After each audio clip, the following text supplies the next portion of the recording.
And here's a video review of Botcon 2007 Games of Deception Dreadwind. Right now he's the only figure from the 2007 set that I still have in my possession. I've got a Springer on the way. I traded my Botcon 08 Jazz for a Botcon 07 Springer, and when he gets here I'll do a review of him too. But this is Botcon Dreadwind. He's based off of the Classics 1.0 Jetfire mold, and for some reason I just really like this mold better as Dreadwind.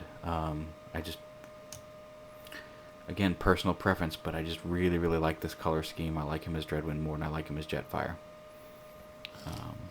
This is his Super Jet mode. You can see he's got the thrusters, some missile launchers under here, a couple of cannons on the side, and you can pull these pieces back and have guns pop out. Usually when I display them like this, I pull these back forward just so there's not that white gap. What's cool, you can see he's a very heavily armed jet. All of the armor pieces do snap off. Just pop them off right here, and then these missile launchers on his forearms also pop off. And then just pull his guns off. That one already fell off. And you have a regular looking jet, more regular non-armored jet. His wings can sweep forward all the way forward. You don't want them like that for jet mode, obviously, but there's his basic jet. To transform him to robot mode, you flip up the landing gear, and then you take these arms, and underneath you take the arms and you flip them up like so.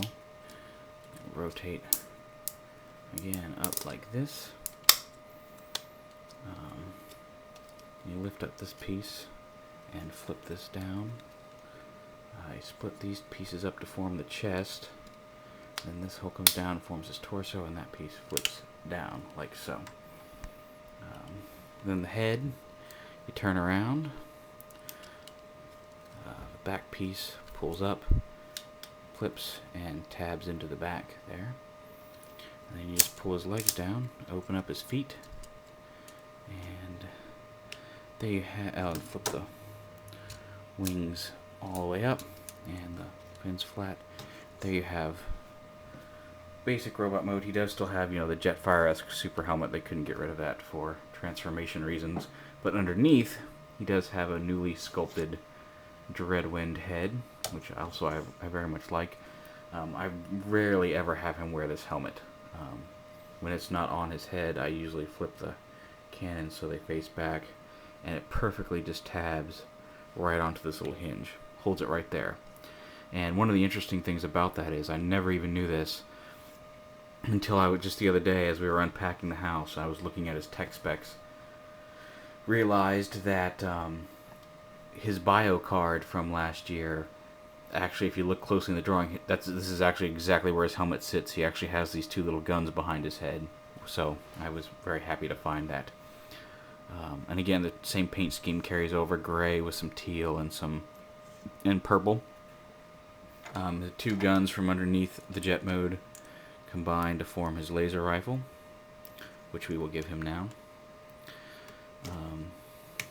And he also has a super robot mode where you just reattach these launchers to his forearms, like so. They just snap right in there, and then his backpack snaps right into place here. He does tend to be a little back heavy in this position unless you get his feet just right. So what I usually do in this mode is I pop these guns out and tilt them forward over his shoulders. They do have that ability. And then I just pop these back up. And that is how I display Botcon 2007 Games of Deception Dreadwind. Again, easily my favorite figure from the set. I know the Seekers were hot stuff and everybody wanted them, and I had them all for a while and then sold them. I think I actually finally got rid of them all when I needed to raise money to buy the new house. So, not the end of the world. They're just toys. Sometimes I miss Thundercracker, but I'm happy to still have Dreadwind here. And that's it. Very excellent figure. Again, probably one of the cheaper to find from the 2007 set. And like I said, if you don't have any figures from the 07 set, pick him up. He's a really, really excellent little figure. Botcon 2007, Games of Deception, Dreadwind.